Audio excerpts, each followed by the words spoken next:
And welcome back, everybody, to the Student's Opinion.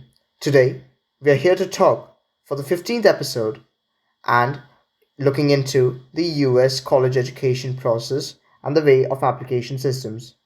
Today, we are interviewing our very own host, who we have heard multiple number of times in our previous episodes, Mr. Vineet, and they will be talking about the US system of education and how the application processes occur in the US universities and colleges.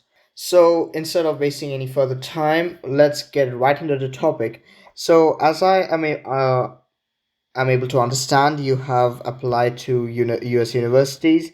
So, before I go into my selection process, have you been selected to any particular university, and do you have any plans of declaring your major and minors for the US universities? Yes, Medhaansh. So I've actually been admitted to quite a few universities, and I'm going to Purdue University from August. And how it works at Purdue is I've been admitted into the College of Engineering there. So for the first year, I'll be taking general engineering courses, and at the end of the first year, I will be declaring my major and transitioning to that major. So I'm looking at either mechanical or electrical engineering right now. It works differently in other colleges. In some colleges, you declare your major on your application and you're admitted into that major, and it's difficult to change majors later on. Some colleges allow you to enter in undeclared and then choose your major after 1 or 2 years of study. So it really depends on the university you're going to, on whether you will have to choose your major beforehand or if you can choose it once you get there and finish a couple of years of study. Right.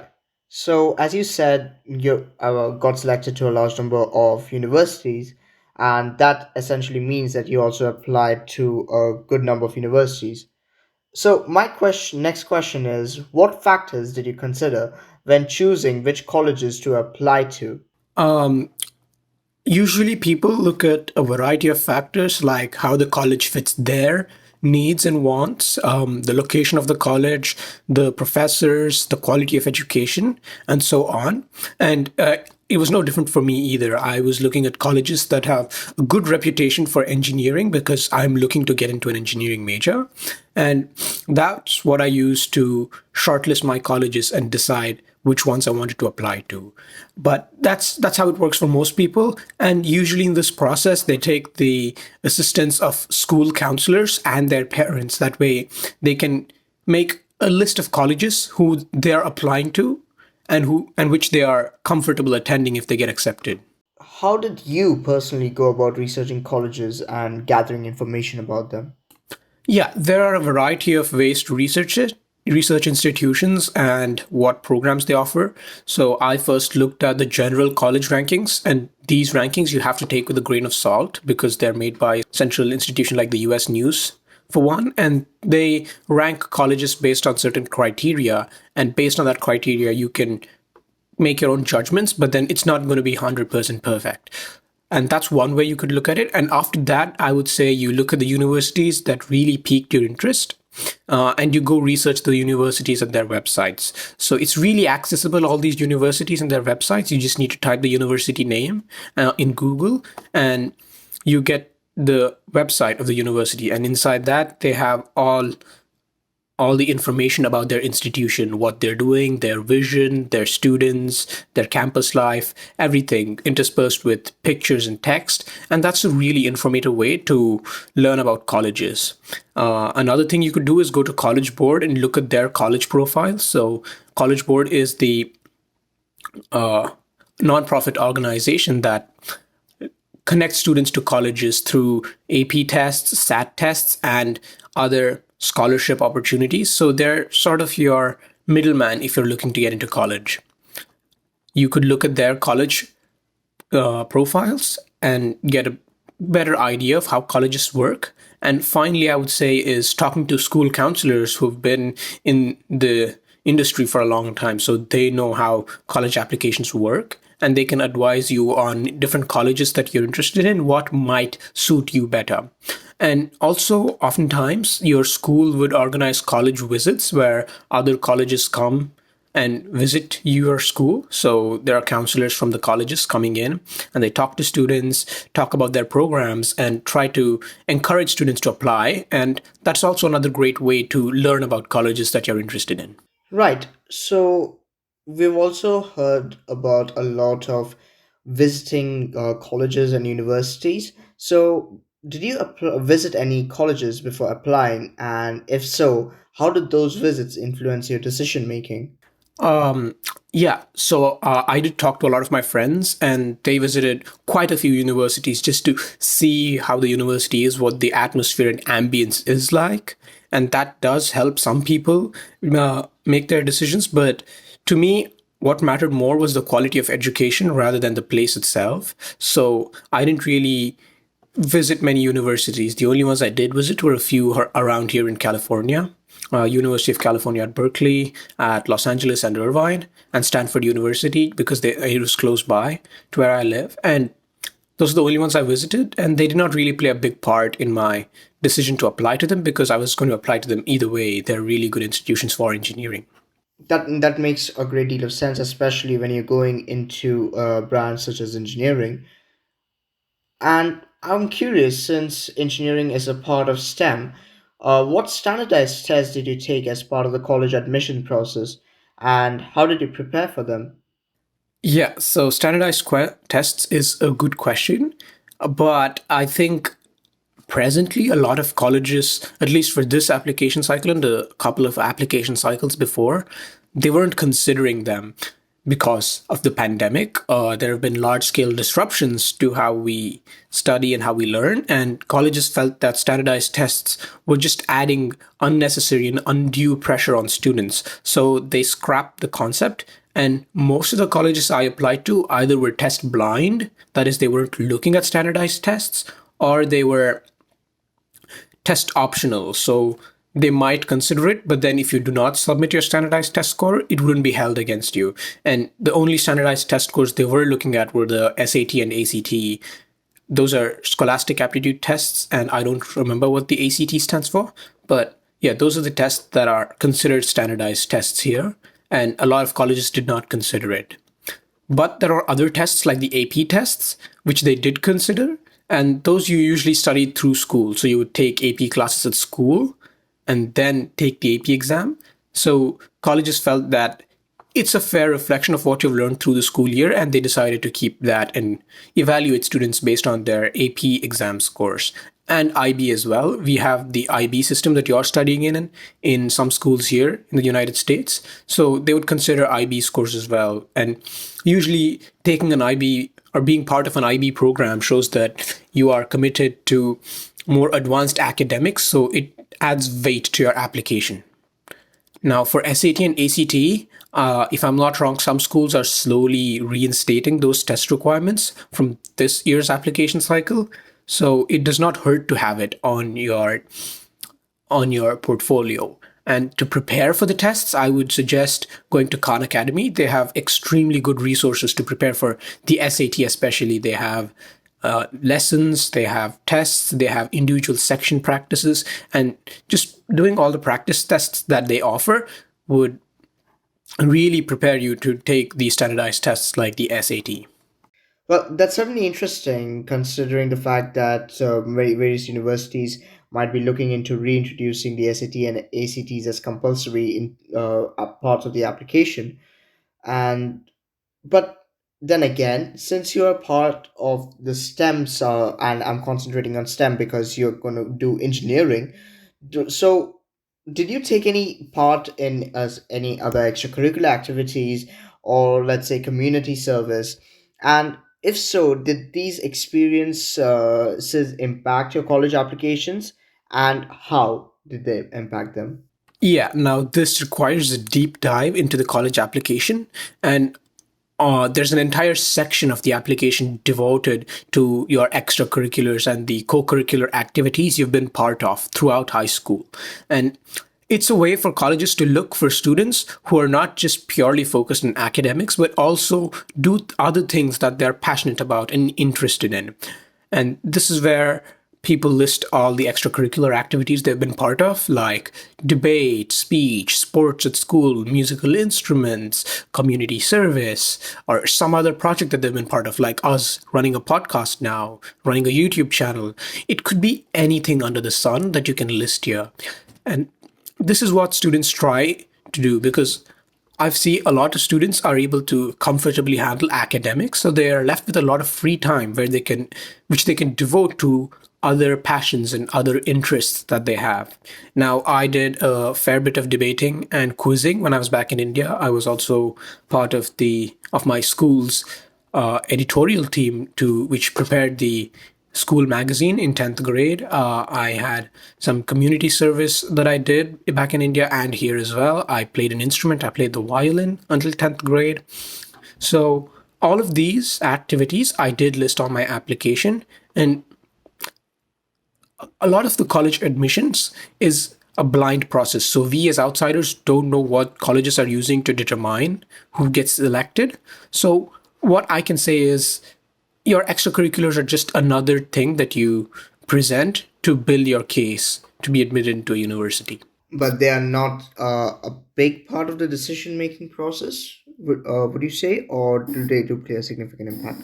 The entire process is a blind process, and we as outsiders don't know what's happening inside. So the best we can do is conjecture. And I believe that, or it would be obvious that colleges do concentrate more on your grades. That's what you've done, your academic accomplishments, first and foremost. And after that, if they need to sort of rank two students who have almost equal academic achievement, they might look at your extracurriculars and then the essays that you write to indicate to a university why you're interested. So, as outsiders, this is what I've heard a lot, especially from college counselors and academic counselors and other parents who have been part of the process and students. It's that the grades are ranked first. After that, it's the essays that you write and then the extracurriculars that you have taken part in. And a large and a very important extracurricular activity is leadership. So colleges are looking for students who have taken up leadership activities and grabbed leadership opportunities.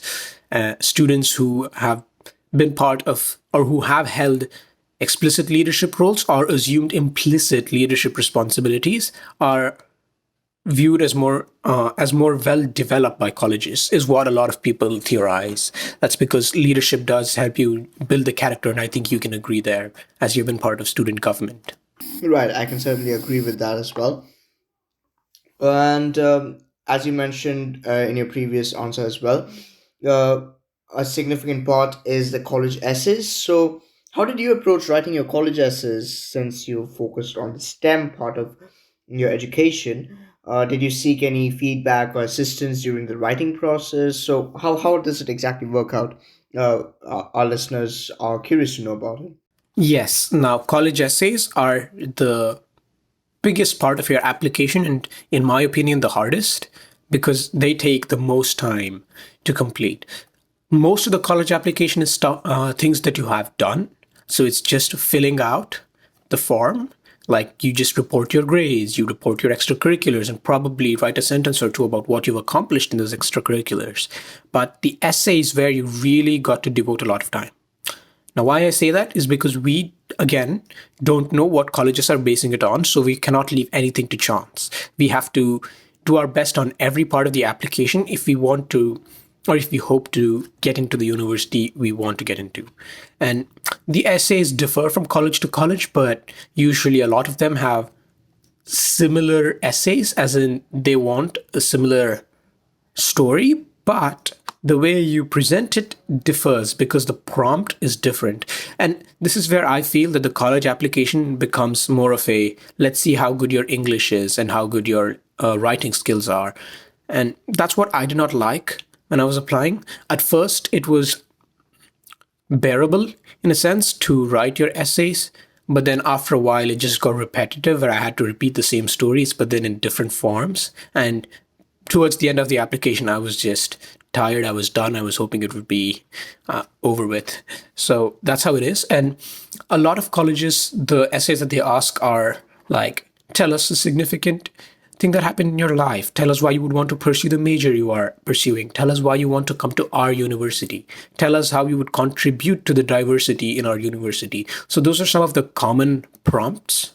But there are also other prompts, and a lot of selective universities tend to have really funky prompts, which require deep research into how the university itself functions and the aims and goals of the university. And that is a way for them to see if the student has researched their university and is truly interested in attending it, or if they're just applying by hearsay. Well, well, as you said, one of the big things is getting selected into the university. But to go to the university, you also need a big thing, which is funding. So, did you apply for any scholarships or financial aid? And what was that process like for you if you did so? Yeah, I have an unfortunate situation in that I am considered an international student for applications to universities, and that means I cannot apply to a lot of scholarships and financial aid that other domestic students are eligible for. And one of the big ones is FAFSA, which is the free application for federal student aid. It's, in a sense, a grant offered by the federal government, where based on your needs and your academic accomplishments, you're given some money to pay for colleges. So that is one form of financial aid. There are other unsubsidized and subsidized loans that you can get from from the federal government. Unsubsidized loans are loans that you take, but you have to pay the interest on the loan even when you're studying in college, while subsidized loans are loans that you borrow from the federal government, but you don't have to pay the interest while you are studying. There are also other grants that you can get, federal work study loans, where you will be given a certain sum of money from the federal government if you agree to work in college for some time every week. There is also ROTC programs, which is training for the military, but you would have a part of your college tuition paid for by the federal government. And those are a lot of the financial aid opportunities offered by the federal government. Besides that, if you still need loans, you could go to private lenders and they would offer loans as well. But then usually the interest on those loans are higher than federal government loans. And there you will be paying the interest even while you're studying. And finally, you have your own family contributions that you make for your entire funding. Also, one more thing I forgot was that the university itself might offer you some scholarships if you need it. If you're from a not well-to-do family which is struggling to make ends meet, and you can demonstrate that on the application, then the financial aid office in the university might offer you some financial aid and cut your tuitions. That way you can attend the university. Those are the financial pathways for you to fund your college. And a lot of people say that you should first try to get as much free money as you can, and that is filling out the FAFSA and other federal grants like the Federal Work Study Program or the military program. And then you want to look for subsidized loans from the federal government where you don't have to pay interest on the loans while you're studying. Then you look for unsubsidized loans where you do pay interest, but it's to the federal government and the interest rates are lower. And finally, if you really need to, then you borrow money from private banks and commercial banks. So that's how you should go about your college finances if you're unable to pay for the tuition. Coming back to your application process, did you have any interviews as a part of the college admission process, and how did you prepare for them, if any? Because uh, writing on an application or an essay is one thing, but to have a face-to-face conversation with the uh, with people who we don't know, who will be deciding your fate in whether you join the university or not, is rather a daunting prospect to many students. So, did you have to do any interviews for any particular universities? That's a very good question, Medhansh. And I have to say that most colleges, probably 99% of colleges, do not offer interviews because of the sheer number of applicants they get. Like UCs this year, they were getting nearly 130 to 140,000 applications, and they have like 3 to 4 months to review all of them. And that's just an insane number.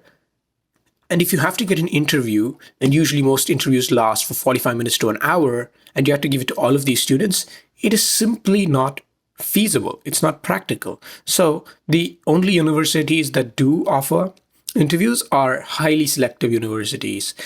Now, I had to interview with MIT and Stanford, which we know are extremely distinguished universities, and they want to interview their students. That way, they get another dimension into the student. Because, as you did say, writing on an application is one thing. Talking about is different. When you're writing on an application, you are constrained by the number of words that you are given for each essay, so you're not able to truly talk about everything you want to. But then, when in an interview, you can talk for over an hour, and it's really it just allows you to express yourself better, I felt. But I know that that's not the case for a lot of students. And if you want to really prepare for it, there is no single solution. It's not like a job interview where you can go through YouTube and find a bunch of questions. I would just say talk to a few of your friends who've done it before, talk to some seniors you know who have participated in the interviews. Also talk to your counselors, academic counselors at school, who can help you prepare somewhat on what you should be prepared for. And then just go into the interview with an open mind and talk about yourself. That's it. It's not too complicated. And I would say don't stress too much about it, because the more you stress about it, the worse you're going to perform. I went in calmly, just knowing that it's another part of the application, and did whatever I could. And I felt I did really well on the interviews. Right.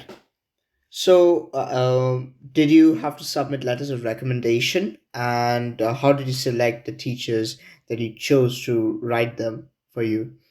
I'm assuming that given the fact that you chose a STEM field, you definitely chose some of your science teachers to write your recommendation letters. Or am I wrong to say that?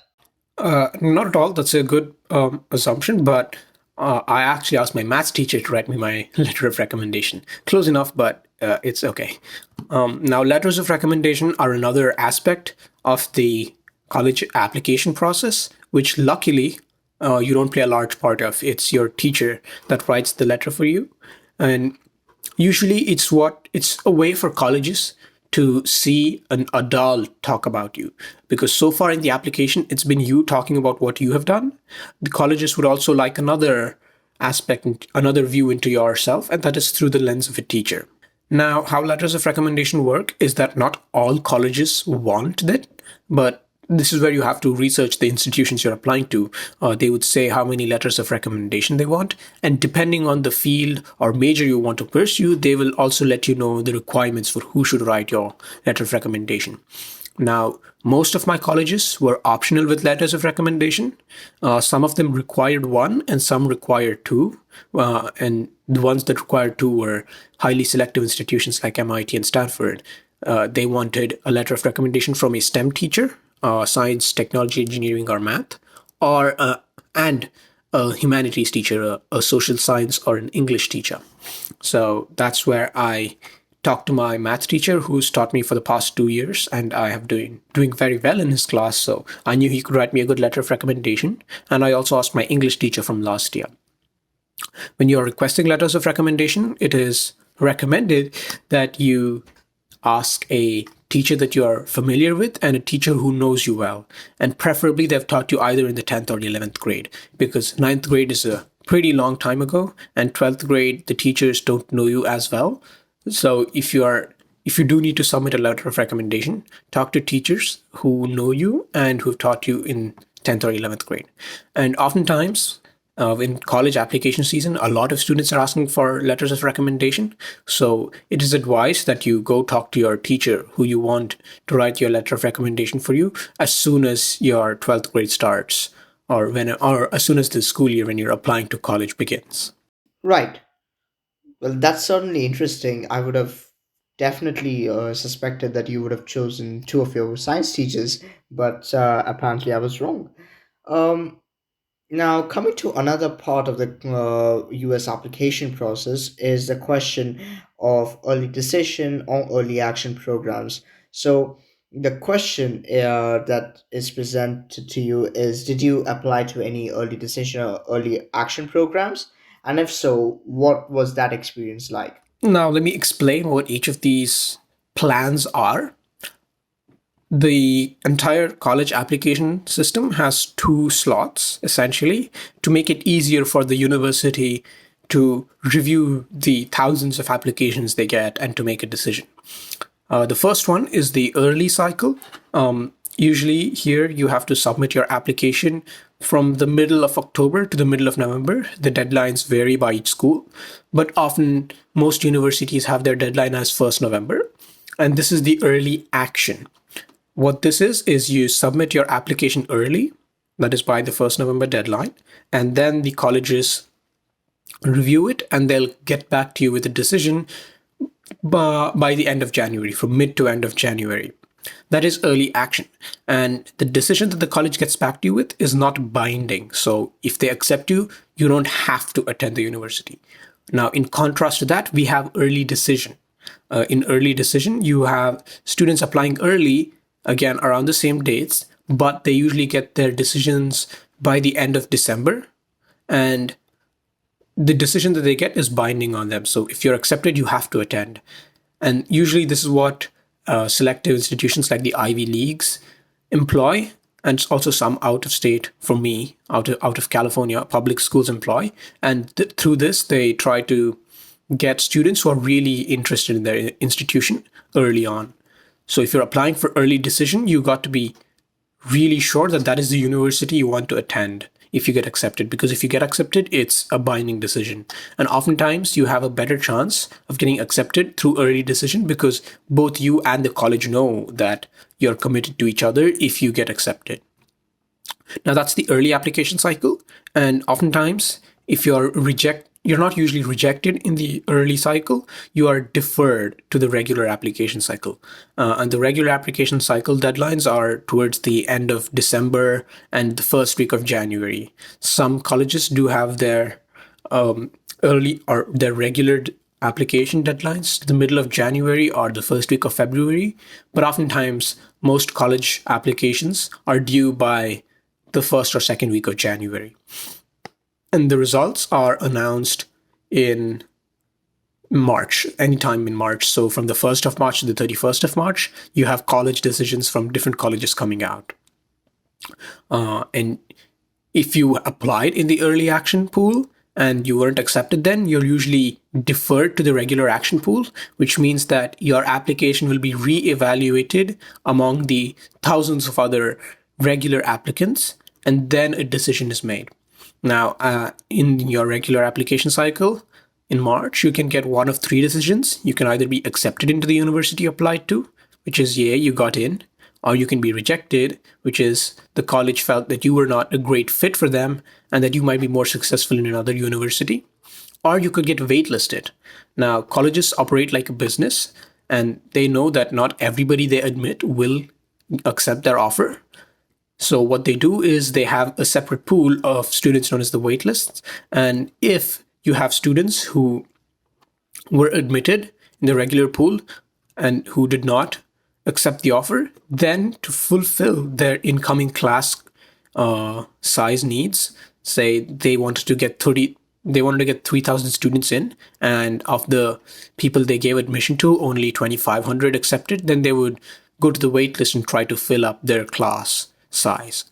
And that's how the waitlist is used. And that's in a nutshell how the entire process works, and just keeps repeating year on year. Well, that's certainly interesting. So, were there any specific challenges or obstacles you faced during the college admission process, and how did you overcome them? Yeah, a large part of it is trying to balance completing your college applications and essays along with the schoolwork, because the school does not cut you slack just because you have college applications. You still have a lot of schoolwork to handle, and colleges like to see that you're not slacking off on your schoolwork. And there are stories of people who have gotten their admissions rescinded because they haven't performed as well once they got into college, or once they got accepted into college. So one of the biggest challenges that way is balancing your schoolwork and your other extracurriculars that you're taking part in, along with the college applications. And For me, the hardest one was writing essays towards the end of the application cycle. By December, I was completely burnt out and I did not want to write any more essays. That's how taxing it was. So, what I would say is probably start early, like in the summer before your 12th grade.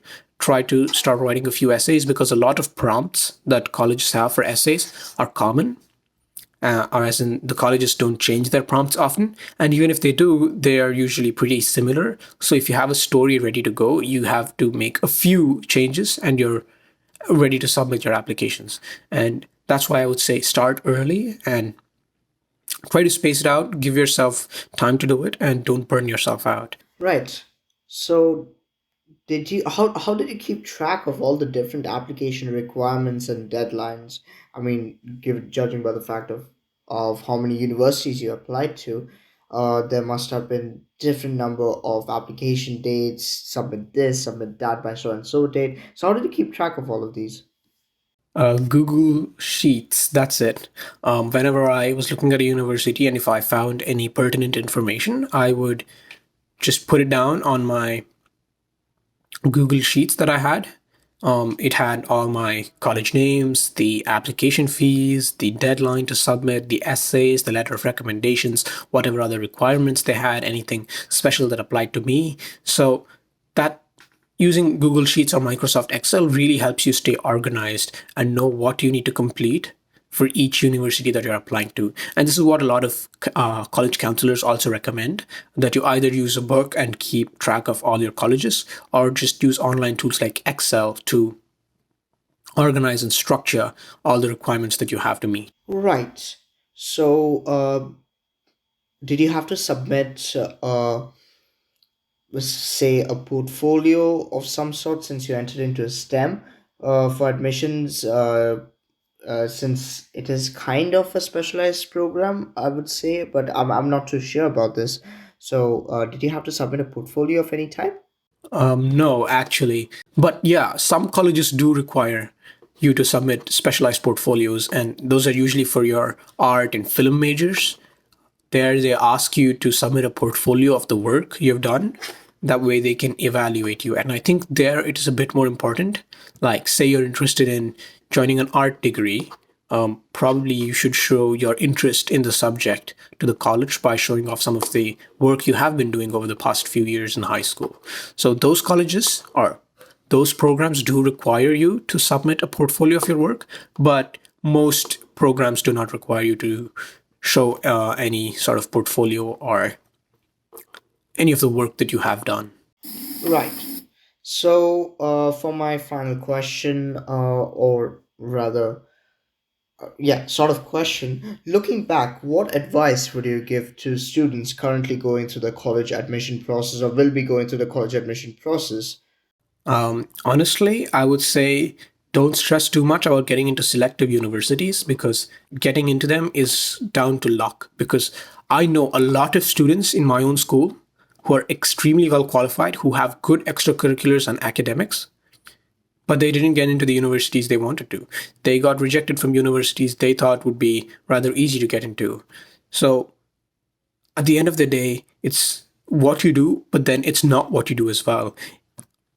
You can do everything that you have to do, and even then you could be rejected because it's the university making a decision and we cannot predict. So this is where I would contrast it to India and say where in India you have to take some exams. It's a testing system where you take a few exams, you know what you have to do, and if you do it, you get into the colleges that you want. In the United States, the colleges are, you can do everything in the world that you still won't know why you did not get into the university you wanted. So I would tell students not to stress too much about college and not to try to focus too much on college through high school. I would say enjoy the experience of high school, do the things you're actually passionate about. And when it comes to universities, just go in without expecting anything. Apply to colleges that you're interested in and make sure that you have some backups in case you need to. And it's not that the backups need to be colleges that you know you're going to get into. They can also be colleges that have very good programs. How it has become nowadays is a lot of students are just focusing on getting into the Ivy Leagues or the most exclusive and most selective institutions, that they're not looking at other institutions where the quality of education is comparable and where you can get more opportunities than if, say, if you went into an Ivy League where a lot of students are fighting for the same resources.